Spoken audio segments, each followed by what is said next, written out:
الرجیم بسم اللہ الرحمن الرحیم والذین اذا ذکروا بآیات ربہم لم یخروا علیہا صما وعمیانا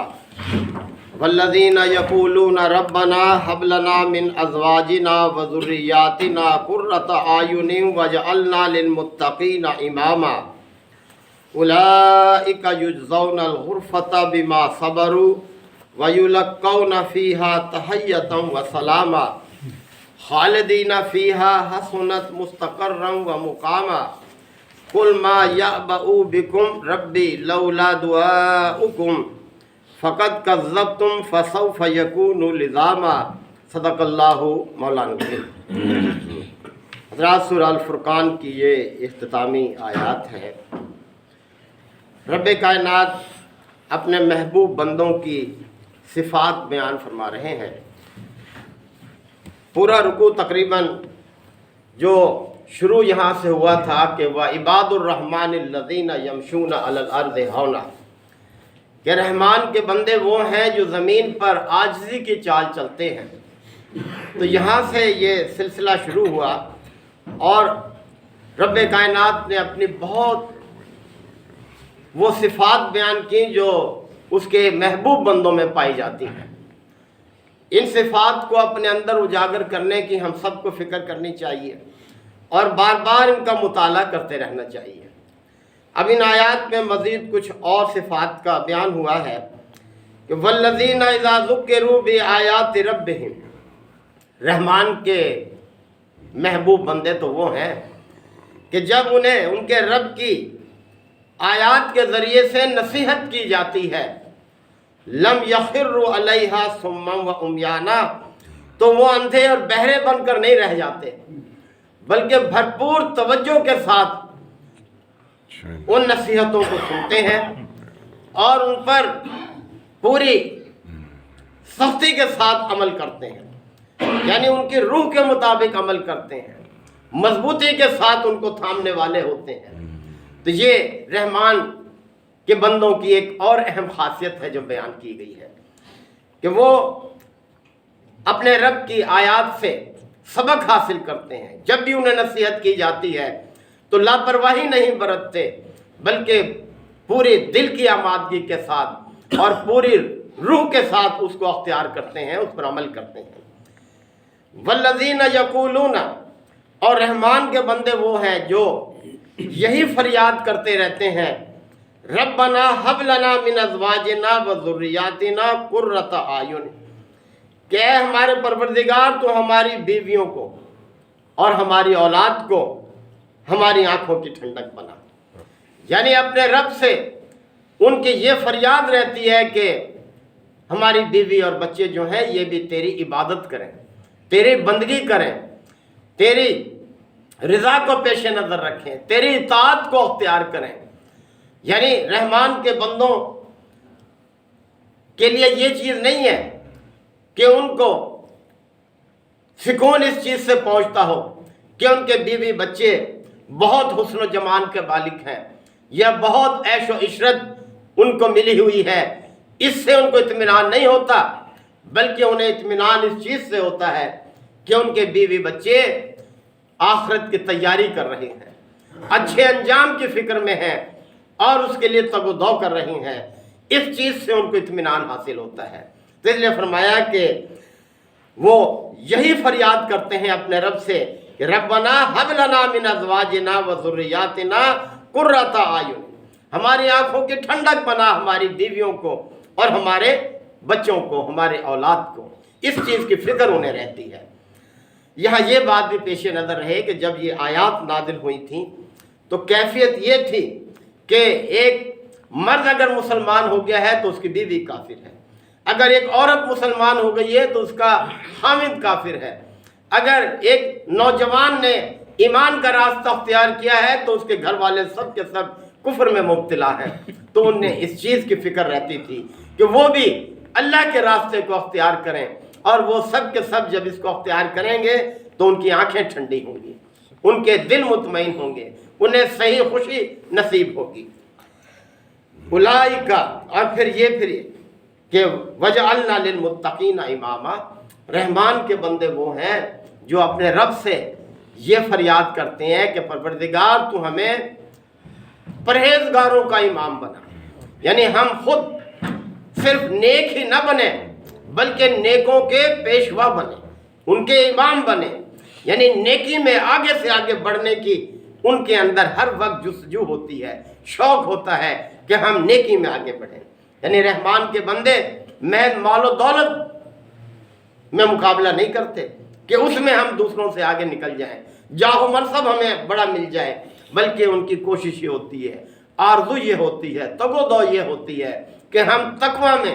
آگے سے آگے جو ہے وہ بڑھنے والے بنے، امام بنے، پیشوا بنے متقیوں کے۔ اللہ تعالیٰ نے فرمایا اب اولئک یجزون الغرفۃ بما صبروا، ایسے ہی لوگوں کے لیے ان کے صبر کی بہت بلند ان کے لیے مرتبہ ہے، یعنی اللہ نے بہت بڑا اجر ان کو تیار کر رکھا ہے، بلند منزل ہے ان کے لیے ان کے صبر کی پاداش میں۔ یعنی یہ بہت وسیع مفہوم میں ہے صبر کا لفظ جو استعمال ہوا ہے کہ طرح طرح کے مصائب ہیں، مشکلات ہیں ایمان کے راستے پر قائم رہنے کے لیے، لیکن وہ سب کو بالائے طاق رکھے ہوئے ہیں، ایمان کی حفاظت ان کو سب سے زیادہ عزیز ہے اور اس پر وہ قائم ہے، کسی قسم کا ظلم و ستم اور زیادتی انہیں اس راستے سے ہٹا نہیں سکتی، وہ برداشت کر رہے ہیں ہر چیز کو اور ایمان کو نہیں چھوڑ رہے۔ تو اللہ تعالیٰ نے فرمایا ایسے ہی لوگوں کے لیے بلند منزل ہے آخرت میں، اچھا بدلہ ہے ان کے لیے اور بہت وہ عزت والے ہوں گے، بہت عزت ان کو ملے گی۔ وَيُلَقَّوْنَ فِيهَا تَحِيَّةً وَسَلَامًا، اور اس جنت میں ان کو آداب اور تسلیمات کے ساتھ استقبال کیا جائے گا،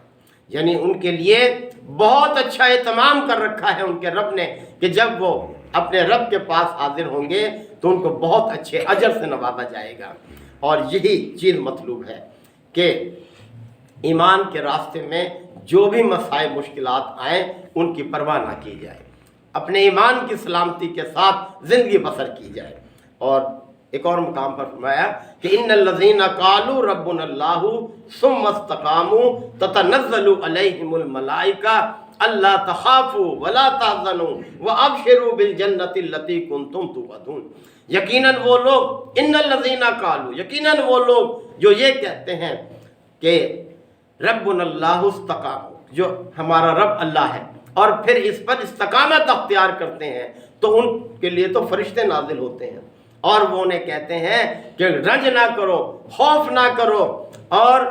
ہم تمہیں خوشخبری دیتے ہیں، اللہ تعالیٰ کے ہاں اس جنت کی خوشخبری تمہیں دیتے ہیں۔ تو یہ ہے کہ صبر سے زندگی بسر کرنا، مصائب اور مشکلات سے، رکاوٹوں سے مرعوب نہ ہونا اور آگے بڑھتے رہنا ایمان کے راستے پر، یہی انسان کو بلند منزل عطا کرنے والی ہے یہ چیز ہے۔ تو فرشتے جو ہیں انہیں کہیں گے، استقبال کریں گے اور ان کو آداب اور تسلیمات کے ساتھ ان کا استقبال کیا جائے گا، اور خالدین فیہا، اس میں وہ ہمیشہ رہیں گے، یعنی یہ جو بدلہ ان کو ملے گا یہ مستقل ہوگا، ہمیشہ کے لیے ہوگا۔ اور حسنت مستقرم و مقامہ، بہت اچھا ہے وہ مستقر اور وہ مقام، یعنی جو ان کو دیا جائے گا، جو ان کو رہنے کے لیے مقام حاصل ہوگا، اس کا تو کوئی جواب ہی نہیں ہے، کوئی مقابلہ نہیں ہے اس کا، اعلیٰ درجے کی ان کے لیے اللہ نے رہائش گاہیں جو ہیں وہ تیار کر رکھی ہیں۔ کل، اے نبی صلی اللہ علیہ وسلم ان سے کہہ دو، ما یابع بکم، کوئی پرواہ نہیں ہے تمہاری، ربی، میرے رب کو، یعنی میرے رب کو تمہاری کوئی پرواہ نہیں ہے، لولا دعاؤکم، اگر تم اسے نہ بھی پکارو، یعنی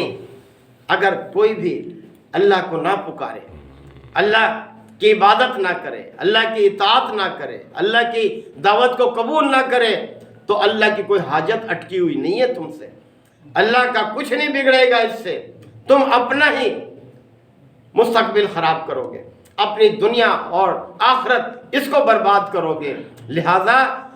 فکر کرو، ان خصوصیات کو اپنے اندر اپناؤ، ان خصوصیات کو اجاگر کرو، ان کے حامل بنو۔ فقط کذبتم فسوف یکون لزاما، اور اب جب کہ تم نے جھٹلا دیا ہے اللہ کے اس پیغام کو، تو یاد رکھو اس عذاب سے بچ نہ سکو گے جو لازمی طور پر ان لوگوں کو لپیٹ میں لے گا جو اس کا انکار کرنے والے ہیں۔ تو محترم ساتھیوں، اللہ تعالیٰ سے بڑھ کر مخلوق کا کوئی خیر خواہ نہیں ہے۔ اللہ تعالیٰ نے جو کچھ نازل فرمایا اپنے بندوں کے لیے خیر خواہی کے جذبے سے نازل فرمایا ہے، انہیں اچھا اجر دینے کے لیے نازل فرمایا ہے۔ لہذا ہم سب کی یہ فکر اور کوشش ہونی چاہیے کہ ہم اللہ کی دعوت کو ہر چیز پر مقدم رکھیں اور دنیا آخرت کی تیاری کے لیے ہے۔ اس کو محض اپنے لیے آخری منزل نہ سمجھ لیں، بلکہ ہماری منزل تو اصل آخرت ہے۔ اللہ تعالی ہم سب کو عمل کی توفیق عطا فرمائے۔ وآخر دعوانا ان الحمدللہ رب العالمین۔ الحمدللہ وکفی وسلام علی عبادہ الذین اصطفی۔